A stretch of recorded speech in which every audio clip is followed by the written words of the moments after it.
Alfredo Caferata, amigo de esta casa de carta abierta. Vamos a ver si lo confirma, Alfredo. Alfredo, ¿cómo va? ¿Cómo? Buen día. ¿Cómo estamos? Buen día. ¿Todo bien? Yo soy amigo de ustedes hace rato. Por supuesto. Siento amigo de la radio y obligado con la radio desde que tiene esta nueva instancia de popular, nacional, democrática, inclusiva. Da gusto vincularse a Radio Nacional, estar en el auditorio con algún evento o eventualmente charlando con ustedes como ahora. A propósito, este sábado estamos de festejo, así que va a haber actividades aquí en la radio. Aprovechamos esta cuñita que nos ha dado Alfredo para poder convocar a los oyentes a que se prendan a esta iniciativa de la radio. Estamos todos invitados. Así es. Bueno, a ver, hay una nueva instancia de la ampliación de derechos. Yo pienso que la posibilidad de que los menores de 18 años y mayores de 16 puedan votar, tengan la opción, porque es optativo, amplía la gama de derechos de la que ya hemos hablado en otras oportunidades y que en realidad manifiesta una vez más la conducta de este proyecto, de este gobierno, en el sentido de dar derechos a la mayor cantidad de ciudadanos posible, pero no en una cuestión así tan general, sino en este caso específico, como ya se dio en otros, es el de tener en cuenta que si a los 16 años una persona, un hombre, un muchacho, una chica, puede trabajar, puede hacer política llevando banderas, pegando carteles, ¿por qué no va a tener el derecho de elegir? El derecho a elegir implica no solamente el voto ciudadano, sino también el participar en todas las instancias, que incluye las internas. Entonces, esta ampliación yo creo que dignifica más a la democracia, la hace más pluralista y confronta una vez más con los sectores que se niegan a dar derechos. Y bueno, es una cuestión de lucha entre el presente y el pasado, entre la proyección de futuro, con crecimiento, con bienestar, en la medida que lo podamos ir consolidando, y contra una estructura arcaica que tiene sus parámetros establecidos en el siglo XIX. Alfredo, sí. Te hago una consulta para saber si todavía está vigente en el Código Civil. Creo que con consentimiento paterno, un menor de 16 años varón y una mujer de 14 años pueden contraer matrimonio. Sí, con consentimiento, claro, con consentimiento de los padres, creo. Que es una responsabilidad, ¿no? Sí, exacto, sí. Bueno, pues se han dado casos. Claro. Se han dado casos. Pero volviendo al tema de los derechos, recordemos uno de los casos más emblemáticos fueron los derechos de la mujer. El derecho al voto, que recién se consigue en todo el país en el año 52, 51, y que había tenido un antecedente en San Juan en el año 1926. Pero lo que costó llegar a esa conquista y que sea asumida por el conjunto de la sociedad, y tras el voto, el protagonismo de la mujer.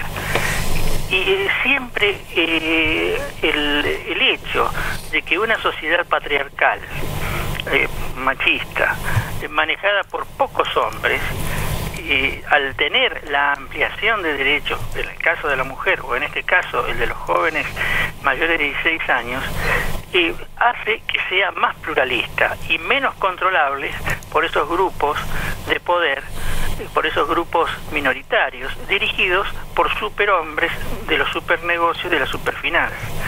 O sea, es la inclusión la que avanza y es el protagonismo en democracia el que se consolida. Entonces, en ese sentido, nada hay que temer. Por supuesto, tiene que estar organizado, genera trabajo, y sobre todo a la justicia electoral y a la administración pública, en función de que hay que construir padrones alternativos. Bueno, pero eso es una cuestión de tiempo, aparte con los sistemas informáticos se obtiene en poco tiempo.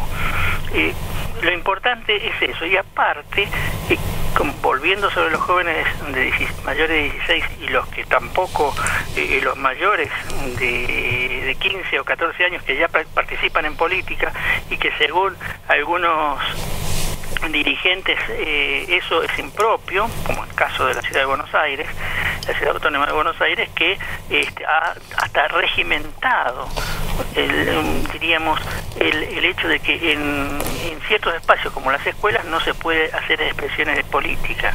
La política forma parte de la historia y de la formación ética y ciudadana, o sea, está en los contenidos. Yo recuerdo cuando era estudiante secundario y en tiempos de la Revolución Libertadora nos pusieron educación democrática y era una bajada de línea, contra el peronismo, contra el comunismo. Lo único bueno era la democracia pura, una democracia que estaba en las nubes y que supuestamente estaba en los grandes países de Occidente, supuestamente, ¿no? Porque era todo una locución teórica. Los malos ejemplos cundían, por supuesto. También estaban Hitler y Mussolini entre los malos ejemplos que uno con el tiempo sin mucho esfuerzo pudo darse cuenta que eran alternativas reaccionarias y totalitarias que sumergían al hombre en la condición de esclavo. Pero la crítica totalmente orientada contra el populismo, contra la expresión popular, está perfectamente escrita y presentada. Ahora que haya alternativa, que haya debates en las aulas, que se pueda discutir, que un profesor opine y que un alumno lo pueda refutar, no solamente ya en el atrio universitario, sino en la escuela secundaria, implica un grado de madurez social y de avance que está a ojos vista en las nuevas generaciones. ¿Cuántas cosas seguramente no hubieran sido posibles de políticas, de la aplicación de políticas, si hubiéramos tenido formación, ¿no?, de política en su momento, y si no hubiéramos estado como jóvenes, digo, en algún momento, alguna vez uno lo fue, idiotizados por los medios masivos de comunicación, estigmatizados, de qué manera la participación ciudadana y la formación en política te lleva a tomar posturas y a militar, oponerse, bueno, plantar bandera, ¿no?, con argumentos. Claro, o sea, uno recordemos de dónde venimos.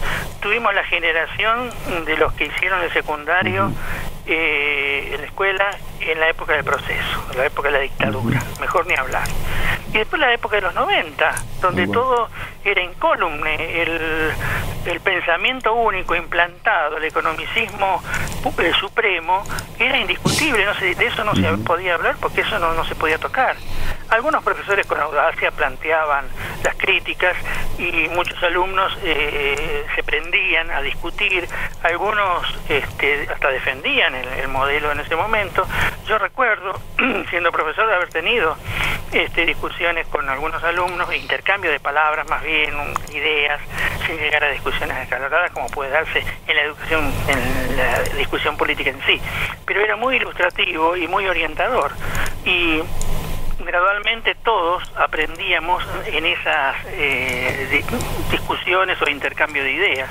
Que eso ahora se haya multiplicado y haya proliferado en forma natural es bueno porque hace al basamento de la democracia y a la ampliación de derechos y a la consolidación de los derechos y a la toma de conciencia, porque en definitiva el autoconocimiento de las personas genera la toma de conciencia y la toma de conciencia genera el espíritu crítico.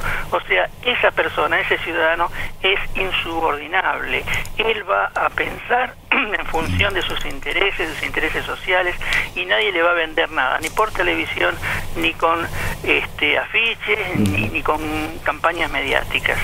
Ese ciudadano independiente es el que debemos aspirar en nuestra sociedad para poder llegar a consolidarnos como país, como nación, como proyección latinoamericana, como una sociedad madura